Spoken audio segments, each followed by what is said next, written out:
ఓం శ్రీ గురుభ్యో నమః. ఓం శ్రీ గణేశాయ నమః. సిద్ధాశ్రమ యోగులు అనే ఈ పుస్తకాన్ని రచించిన శ్రీ సిద్ధేశ్వరానంద స్వామీజీ వారి పాదపద్మాలకు సాష్టాంగ ప్రణామాలు అర్పించుకుంటూ రెండవ అధ్యాయమైన పద్మసంభవుల వారి చరిత్ర గురించి తెలుసుకుందాం. పద్మసంభవుడు 8వ శతాబ్దంలో టిబెట్ ప్రాంతానికి చెందిన బౌద్ధ గురువు. పద్మసంభవుడు అనగా పద్మం నుంచి జన్మించిన వాడని అర్థం. తాంత్రిక బౌద్ధాన్ని టిబెట్కు పరిచయం చేసింది, అక్కడ మొట్టమొదటి బౌద్ధారామాన్ని నెలకొల్పింది ఈయనే. పద్మసంభవుడు టిబెట్కు 1300 సంవత్సరాల క్రితం వెళ్ళాడు. 7వ శతాబ్దంలో జన్మించిన పద్మసంభవుడు మహాయానంలోని వజ్రయాన శాఖను స్థాపించినట్లుగా ఒడిశాలోనూ బౌద్ధం వ్యాపించడానికి కృషి చేశారు. భారతదేశం యొక్క వాయువ దిశలో బౌద్ధ మాస్టర్ ఈయన. పద్మసంభవుడిని రాజు త్రిసాంగ్ డెట్సన్ టిబెట్కు ఆహ్వానించారు. ఇతర పండితులు మాస్టర్లతో కలిసి టిబెటన్ బౌద్ధ మతాన్ని స్థాపించాడు. నీంగ్మా పాఠశాల పద్మసంభవుడిని రెండవ బుద్ధుడిగా పూజిస్తుంది. మనం ఇతర ప్రాచుర్యాలలో చూస్తే, అంటే వేరే పుస్తకాలలో చూస్తే పద్మసంభవుల వారి చరిత్ర పద్మం నుండి దొరికిన దగ్గర నుంచి ఉంటుంది. కానీ సిద్ధేశ్వరానంద స్వామీజీ వారు కృపతో మనకు పద్మసంభవుల వారి జననం గురించి, ఆయన తల్లిదండ్రుల గురించి, ఆయన పద్మంలో ఎలా చేరారు అనే దాని గురించి కూడా మనకు తెలిపారు. ఇక కథలోకి వెళ్తే, శ్వేతవరాహ కల్పంలో వైవస్వత మన్వంతరం, 28వ మహాయుగంలో కలియుగం ప్రథమ పాదం, విక్రమశకంలో 7వ శతాబ్దం, దక్షిణాపదంలో శ్రీలంక, అందులో ప్రసిద్ధమైన మలై పర్వతం. ఈ శైలం మీద నుండి వచ్చే గాలులకు కొన్ని వందల మేళ్ల మేర చల్లగా ఉంటుంది. ఈ గిరి మీద చందన వృక్షాలు అసంఖ్యాకంగా ఉండటం వల్ల ఇది నాగజాతికి నివాసమైంది. ఋషులు, ఆశ్రమాలు, గ్రామాలు, ఇక్కడ అరణ్య ప్రాంతాలలో మానవ నివాసాలు. అటువంటి ఒక చిన్న పల్లెలో ఒక బ్రాహ్మణ కుటుంబం. ఆస్తిపాస్తులు లేవు. పురాతనమైన చిన్న ఇల్లు, కొండలు, గుట్టలు, అక్కడ పెద్ద పంట భూములేమీ లేవు. అడవిలో నివ్వెర ధాన్యం కొంచెం లభిస్తుంది. పండ్ల చెట్లు మాత్రం సమృద్ధిగా ఉంటాయి. కొద్దిగా గోసంపద. ఈ బ్రాహ్మణుడు కాస్త చదువుకున్నాడు. సాయంకాలాలు పురాణ ప్రవచనం చేస్తూ ఉంటాడు. దగ్గరి కుటుంబాల వారు ఒక 10-15 మంది వచ్చి వింటుంటారు. ఎప్పుడన్నా కొంచెం ధాన్యం, కూరగాయలు, పండ్లు ఇస్తుంటారు. పంచాంగం చూసి మంచి చెడే చెప్తుంటారు. జాతక భాగంతో అల్ప పరిచయం ఉంది. కాలం గడిచిపోతూ ఉంది. సంతానం లేదు. తనకు తెలిసిన జ్యోతిష పరిజ్ఞానాన్ని బట్టి సంతాన యోగం లేదు. వంశం నిలిచే అవకాశం కనబడటం లేదు. ఒకసారి దేవి భాగవతం పురాణం చెప్తుండగా దేవదత్తుని కథ వచ్చింది. ఆ దేవదత్తుడు సంతానయోగం లేదని తెలుసుకుని ఒక మహర్షిని ఆశ్రయించాడు. ఆ ముని పుత్రకామేష్టి యజ్ఞం చేస్తే సంతానం కలుగుతుందని సలహా ఇచ్చాడు. దేవదత్తుడు మునిపల్లిలో ఉండేవాడు. యజ్ఞానికి విప్రులకేమి లోటు? అంతో ఇంతో ఉన్నవాడు. దక్షిణలు ఇవ్వగలడు. శాస్త్రోక్త విధానంలో యజ్ఞం ప్రారంభించాడు. యజ్ఞంలో హోమాలు, అర్చనలు, పారాయణలు చాలా భాగాలుంటాయి. గోభిలుడనే మహర్షి ఉద్గాదిగా వేదపారాయణం చేస్తున్నాడు. ఎండాకాలం కావటం వల్ల అలసిపోయి ఒకచోట మంత్రస్వరం తప్పుగా ఉచ్చరించాడు. వింటున్న దేవదత్తునికి కోపం వచ్చింది. ఏమయ్యా గోభిలా, నేను ప్రయోజనం కోరి యజ్ఞం చేస్తున్నాను. స్వరం దోషయుక్తమైతే ఫలితం ఎలా వస్తుంది అని గద్దించాడు. గోభిలునికి కోపం వచ్చింది. ఎండ వేడికి అలసిపోయి కాస్త పొరపాటు చేస్తే 10 మందిలో నన్ను అవమానిస్తావా? నీకు మూర్ఖుడగు పుత్రుడు పుట్టునుగాక అని శపించాడు. యాజ్ఞికులంతా విస్తుపోయి చూస్తున్నారు. దేవదత్తుడు పరిస్థితి గమనించాడు. శాపాయుధుడైన ఋషిని తానేమి చేయగలడు? వెంటనే మహర్షి, నన్ను క్షమించు, ఉద్రేకంలో తొందరపడ్డాను. అయితే మీ మాట వల్ల ఒక ఉపకారం జరిగింది. పుత్రుడు పుడతాడని నిశ్చయమైంది. అయితే వేదవేత్తల కుటుంబంలో మూర్ఖుడు ప్రభవిస్తే అంతకంటే బాధాకరమైన విషయం మరొకటి ఉండదు. పుట్టే పిల్లవాడు పండితుడయ్యేటట్లు ఆశీర్వదించండి అని కాళ్ళ మీద పడ్డాడు. గోవిలనకు మనస్సు కరిగింది. విప్రుని అలకయు తృణభుతాసనంబు దీర్ఘమొగునే అన్నారు. అంటే బ్రాహ్మణుని కోపం గడ్డిపరకకు అంటుకున్న నిప్పు వంటిది, ఎక్కువసేపు ఉండదు. గోపిలుడు శాంతించి, దేవదత్త, నీ కుమారుడు మొదట మూఢుడైనా తర్వాత సరస్వతీదేవి అనుగ్రహం చేత విద్వాంసుడవుతాడు అని వరమిచ్చాడు. తర్వాత కొన్నాళ్లకు దేవదత్తునికి కుమారుడు పుట్టాడు. వాడు పెరిగి పెద్దవాడవుతున్నాడు. ఉపనయనం చేశారు. కానీ శాపం వల్ల ఎంత కష్టపడ్డా చదువు రాలేదు.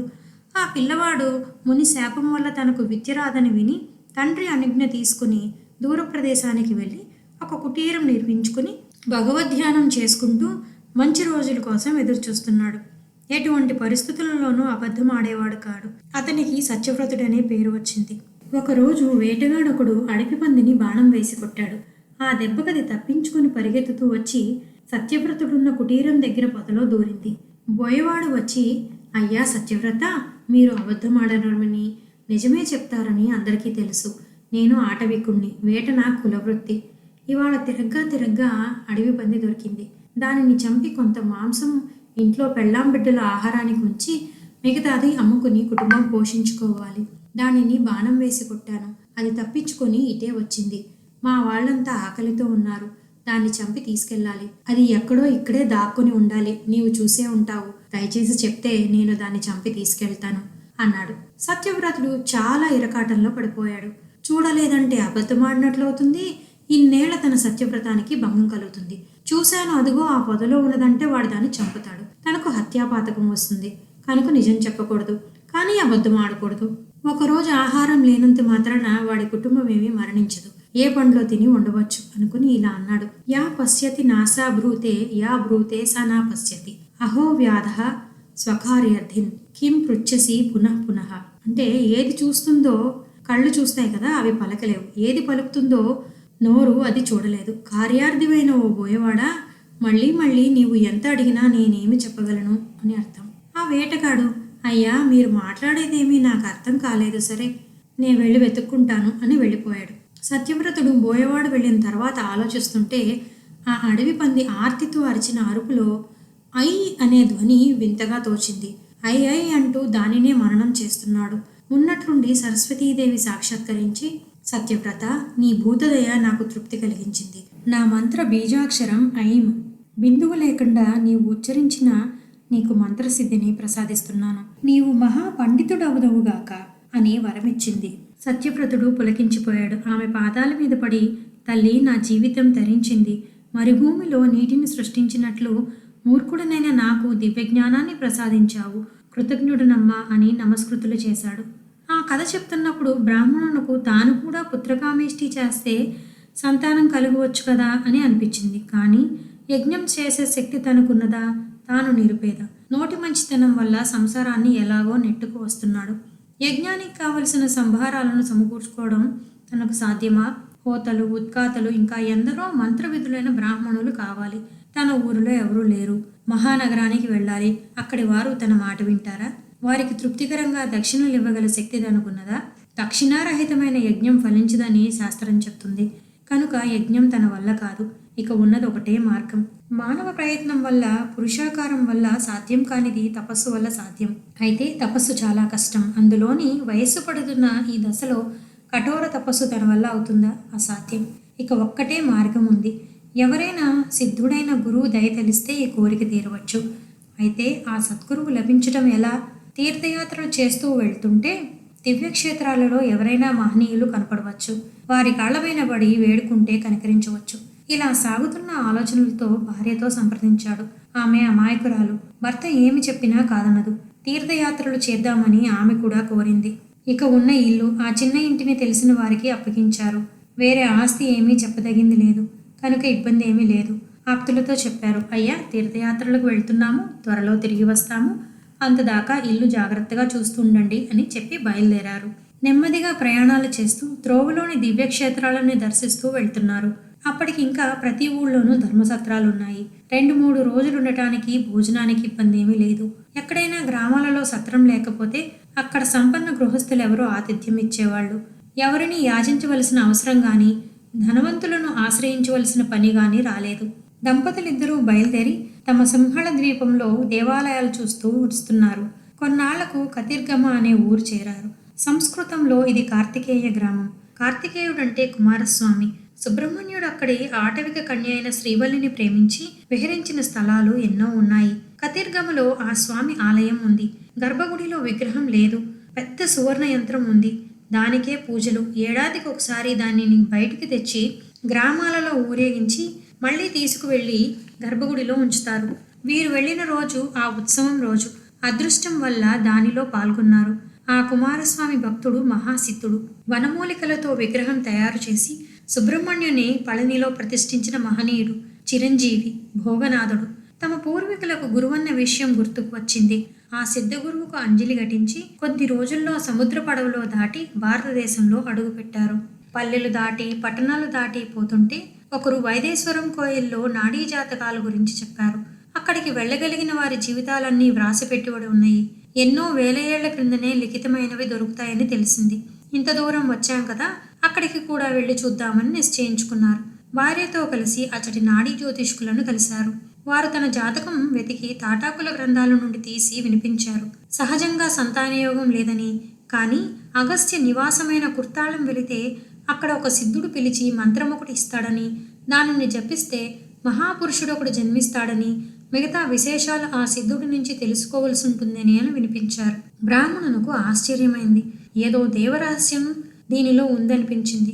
కుర్తాళం సిద్ధక్షేత్రం, దానిని గురించి ఇంతకు ముందు కూడా విన్నాడు.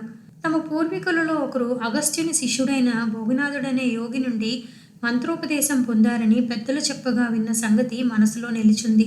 మళ్ళీ దంపతులు కతిపయ దినాలలో కుర్తాళం చేరుకుని పొదిగై కొండల మీద నుండి దూకుతున్న జలపాతంలో స్నానం చేశారు. వనమూలికలతో తడిసిన నీరు కావటం వల్ల ఆ జలంలో స్నానం చేస్తే ఎంతటి వ్యాధి అయినా పోతుందని గ్రామస్తులు చెప్పగా విని సంతోషించారు. అగస్త్య మహర్షి స్థాపించిన ధరణీపీఠం అక్కడ ప్రకాశిస్తుంది. ఆ పీఠంలోని కుర్తాళనాథేశ్వరుని, ఆ స్వామి భార్య పరాశక్తి వేణువాగ్వాదిని దేవిని దర్శించి ప్రసాదం తీసుకుని బయటికి వచ్చి కొద్ది దూరంలో జలపాతాల దగ్గర ఒక రాతి పక్కన దంపతులిద్దరూ కూర్చున్నారు. జనం ఎవరూ పెద్దగా లేరు. దూరంగా ఒకరిద్దరు స్నానాలకు జలపాతాల దగ్గరకు వెళ్తున్నారు. ఇంతలో సలిల కాషాయ వస్త్రాలు, నీర్కావి గుడ్డలు ధరించిన వ్యక్తి నడుస్తూ వారి వైపు వచ్చాడు. ఒక చేతిలో కమండలవు, మరొక చేతిలో యోగదండము ఉన్నాయి. మధ్య వయస్కుడు, కేశములు నల్లగా ఉన్నాయి, చిరుగడ్డము. దరహాస భాసురుడై వస్తున్న ఆ యోగిని చూసి ప్రవర చెప్పుకొని సాష్టాంగ దండ ప్రణామాలు చేశారిద్దరు. ఆ యోగి వారిని ఆశీర్వదించి ఇలా పలికాడు. ఓయి బ్రాహ్మణుడా, వైదేశ్వరం కోయిలలో నాడీ జాతకం తెలుసుకుని వస్తున్నావు. సంతానం కోసం పరితపిస్తున్నావు. నీకొక రహస్యమైన మంత్రాన్ని ఉపదేశిస్తాను. ఈ కుర్తాళం క్షేత్రంలో మండల దీక్ష చెయ్యి. 40 రోజులు జపం చెయ్యి. మంత్రం సిద్ధించిందనడానికి గుర్తుగా 40వ రోజు రాత్రి నీకు దివ్యానుభూతి కలుగుతుంది. 41వ రోజు బయలుదేరి స్వగ్రామానికి వెళ్ళు. నీ భార్య గర్భవతి అవుతుంది. నెలల నుండి ప్రసవ సమయం వచ్చినప్పుడు మీ కొండ శిఖరం మీద గుడికి వెళ్ళు. అది బుద్ధిని మందిరమని నీకు తెలుసు. శ్రీలంకలో బౌద్ధ మతం ప్రబలంగా ఉంది. కానీ నీవు వేదధర్మీయుడవు. బుద్ధ మందిరానికి వెళ్ళడం ఏమిటని అనుకోవద్దు. దేవరహస్యాలను తెలుసుకోవడం చాలా కష్టం. నీకు పుట్టబోయే బిడ్డ అమితాభ బుద్ధుడని అంశతో వస్తాడు. ఆ మందిరంలో నీ భార్య ప్రసవిస్తుంది. శిశువు విచ్చిన తామర పువ్వు వంటి ముఖంతో ఉదయిస్తాడు. పద్మసంభవుడు ఆ బాలునకు నిర్ణయించబడిన పేరు. జాతా శౌచతులన్నీ పూర్తయిన తరువాత మీరిద్దరూ మీ బిడ్డతో మలయపర్వత శిఖర గ్రామం శాశ్వతంగా వదిలి ఉత్తర హిందూస్థానం తీర్థయాత్రలకు వెళ్ళండి. కాశీ, ప్రయాగ మొదలైన క్షేత్రాలను చూసి అచ్చటి దేవాలయాలలోని దేవతలను దర్శించి చివరికి గయా క్షేత్రాన్ని చేరుకోండి. ఆ క్షేత్ర దేవత మంగళచండి. ఆమెకు పూజ చేసి బోధిగయలో బుద్ధ భగవానుడు తపస్సు చేసిన ప్రదేశాన్ని చూడండి. మహనీయుడైన గౌతమ బుద్ధుని మందిరం అక్కడ ఉంది. ఆయనను భక్తితో ఆరాధించండి. అప్పుడు బ్రాహ్మణుడు, స్వామి, మీరెవరో మహానుభావులు. మా జన్మాంతర సుకృతం వల్ల దర్శనమిచ్చారు. మీరు చెప్పిన విధంగానే ఆచరిస్తాము. అయితే బుద్ధుడు వేదధర్మ విరోధి అని పండితులు చెప్పగా విన్నాను. ఆయన అంశతో వైదికుడైన నాకు కుమారుడు కలగడమేమిటో అర్థం కావట్లేదు అని తన సందేహాన్ని వ్యక్తపరిచాడు. యోగీశ్వరులు ఇలా చెప్పారు. గౌతమ బుద్ధుడు మహావిష్ణువు యొక్క అవతారమని భాగవతంలో ఉన్నది. నీవు చదివావు కదా. ఇప్పుడు ఆ చర్చల జోలికి పోవద్దు. నీకు సంతానం ఆయన కరుణ వల్ల మాత్రమే కలుగుతున్నది. అందుకు బ్రాహ్మణుడు తమ ఆజ్ఞ. నాకేమీ తెలియడం లేదు. శివభక్తుడను. నేను బుద్ధుని సేవించడం ఏమిటో. అయినా నేను అల్పమతిని. నా తెలివికి అతీతమైన ఏదో మహాశక్తి నా జీవితంలో జోక్యం చేసుకుంటున్నదని మాత్రం అనిపిస్తుంది. మీ వంటి మహానుభావులు నిర్దేశించిన తర్వాత మరొక ఆలోచన పెట్టుకోలేను. చూడగా అగస్త్యుని శిష్యులు, మా పూర్వీకుల గురుదేవులైన భోగనాథులు మీరే అని అనిపిస్తుంది. యోగి నవ్వి, అప్పుడు ఏది ఎంతవరకు తెలియాలో అంతవరకే తెలుస్తుంది. ప్రస్తుతం నీకిది చాలు. దైవ సంకల్పం, సిద్ధాశ్రమ ప్రణాళిక, అందులో నీకొక చిన్న పాత్ర కల్పించబడింది. నేను మళ్ళీ బోధిగయలో వస్తాను అని మంత్రోపదేశం చేసి ఆ మహాపురుషుడు వెళ్ళిపోయాడు. ఆయన నిర్దేశించిన ప్రకారం కుర్తాళంలో జపదీక్ష చేశాడు. యోగి చెప్పిన విధంగానే ఒక దివ్య తేజస్సు తమ దంపతులలోకి ప్రవేశిస్తున్న భవ్యానుభూతిని కలిగింది. మళ్ళీ స్వగ్రామానికి చేరుకున్నారు. కొద్ది రోజులలోనే బ్రాహ్మణుని భార్య గర్భవతి అయింది. నెలలు నిండుతూ ఉండగానే ఆ మహానుభావుడు చెప్పిన ప్రకారం శైల శిఖరం మీద బుద్ధ మందిరానికి భార్యను తీసుకుని వెళ్ళాడు. ఆమె అక్కడ మగ శిశువుని ప్రసవించింది. శిశువునకు స్నానం చేయించి బుద్ధ విగ్రహం ముందున్న మణిపద్మ ఫలకం మీద ఉంచి నమస్కరించి కొండ దిగి క్రిందకు వచ్చి పురుడు అయిపోయిన తర్వాత జాతకర్మ చేసి పద్మసంభవుడు అని పేరు పెట్టారు. సిద్ధయోగి ఇచ్చిన ఆజ్ఞ ప్రకారం త్వరలోనే గ్రామం వదులుతూ తమ ఇల్లును బంధువులకు అప్పగించి ఉత్తర భారత యాత్రకు బయలుదేరారు.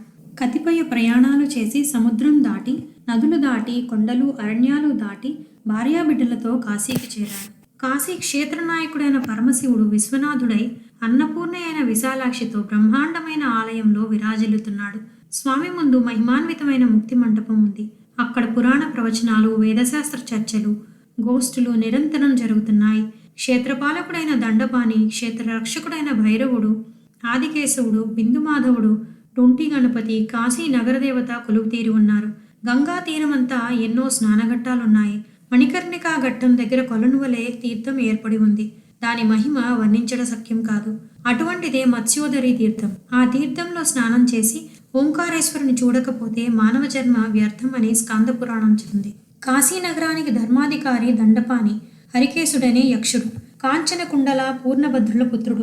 కాశీలో చిరకాలం కఠోర తపస్సు చేసి విశ్వనాథుని వల్ల నగరపాలక పదవిని పొందాడు. అతని దగ్గర సంభ్రముడు, ఉద్రముడు అనే సేవకులున్నారు. ఎక్కడెక్కడి వాళ్లకు కాశీకి పోవాలనే సంకల్పం కలిగిస్తూ ఉంటాడు సంభ్రముడు. వచ్చిన తర్వాత వారి ప్రవర్తన సరిగా లేకపోతే ఏదో హేతువు కల్పించి వెళ్ళగొడతాడు ఉద్రముడు. అలానే కాశీనగర రక్షకుడు కాలభైరవుడు. ఆయన అనుజ్ఞ లేకపోతే వారణాసిలో ఎవరూ అడుగు పెట్టలేరు. పంచక్రోశపరీతమైన ఆ క్షేత్రంలో మరణించిన జీవులందరినీ క్షణమాత్రంలో పాపపుణ్యాలను అనుభవింపచేసి శివునికి అప్పగిస్తాడు. ఆ క్షణాలలోనే జీవులకు ఎన్నో సంవత్సరాల కర్మానుభవం కలిగిన అనుభూతి కలుగుతుంది. అప్పుడు విశ్వనాథుడు దక్షిణ కర్ణంలో ప్రణవాన్ని ఉపదేశించి వారిని కైలాసానికి పంపుతాడు. పునరావృత్తి రహితమైన ఆ మోక్షభూమిలో జీవులు శాశ్వతంగా ఉండిపోతారు. అటువంటి విశేషాలను తెలుసుకుంటూ బ్రాహ్మణ దంపతులు బుద్ధుడు దివ్యజ్ఞానాన్ని పొందిన తర్వాత ధర్మ ప్రబోధం మొదటిగా ప్రారంభించిన సారనాథ్ను దర్శించారు. అది కాశీకి ఊరి బయట ఒక వైపున్నది. గౌతమ బుద్ధుని చరిత్ర గురించి అక్కడ భిక్షులు చెప్పిన విశేషాలను ఆసక్తితో వారు విన్నారు. అచటికి కొంచెం దూరంలో సారంగనాథుడైన శివుని ఆలయం ఉంది. ఆ సారంగపాణిని దర్శించి ఆ మహేశ్వరుని పేరు నుండే సారనాథ్ అనే పేరు పుట్టిందని అక్కడి వృద్ధులు చెప్పగా విన్నారు.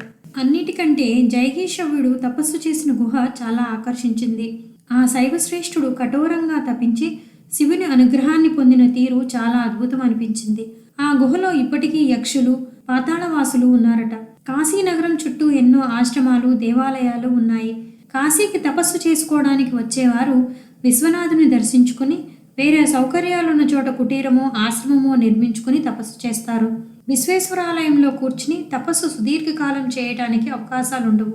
ఆయా మహర్షులు తపస్సు చేసిన ఆశ్రమాలు ఎన్నో ఉన్నాయి. కాశీ నగరం చుట్టూ పరిక్రమ చేస్తే ఇటువంటి విశేషాలెన్నో చూడవచ్చు. ప్రదక్షిణ పుణ్యఫలం లభిస్తుంది. బ్రాహ్మణుడు ఇటువంటి విషయాలన్నీ చూస్తూ తీర్థవిధులు నిర్వర్తించి భార్యతో కుమారునితో సహా ప్రయాగ చేరాడు. అక్కడి మాధవుని అక్షయ వటవృక్షాన్ని దర్శించి అష్టాదశ మహాశక్తి పీఠాలలో ఒకటైన లలితాదేవి మందిరాన్ని చూసి పూజ చేసుకుని ఆ క్షేత్ర విశేషాలను తెలుసుకున్నాడు. ఎవరైనా ఆత్మహత్య చేసుకుంటే ప్రేరత్వం వస్తుంది. కానీ ప్రయాగలో త్రివేణి సంగమంలో తీరని కోరిక ఏదైనా సరే కోరుకుని నదిలో పడి మరణిస్తే ప్రేతత్వం రాదు సరికదా. తర్వాతి జన్మలో కోరిక తీరుతుంది. ఒకసారి వివాహం కాని పేద కన్యలు నలుగురు అక్కడికి వచ్చి వచ్చే జన్మలో వీరుడు భర్త కావాలని ఒకరు, చక్రవర్తి భర్త కావాలని మరొకరు, లలిత కళానిపుడు భర్త కావాలని ఇంకొకరు, మహామంత్రసిద్ధుడు భర్త కావాలని వేరొకరు కోరుతూ వటవృక్షం ఎక్కి నీళ్లలో దూకి మరణించారట. దీనిని చూస్తున్న యువకుడు ఒకడు వీరంతా వచ్చే జన్మలో నా భార్యలు కావాలని నదిలో దూకి మృతి చెందాడు. ఆ యువకుడే అనంతర జన్మలలో విక్రమార్క చక్రవర్తి అయ్యాడని, ఆ నలుగురు కన్యలు అతని భార్యలైనారని ఒక ఐతిహాసిక కథ ఉంది. వచ్చే వీడియో కథలో మరిన్ని విశేషాలు తెలుసుకుందాం. పద్మసంభవులు వారి తల్లిదండ్రులు తర్వాత ఏ ఏ క్షేత్రాలకు వెళ్ళారు, గయని చేరారా, మళ్ళీ ఆ యోగిని కలిశారో లేదో తెలుసుకుందాం.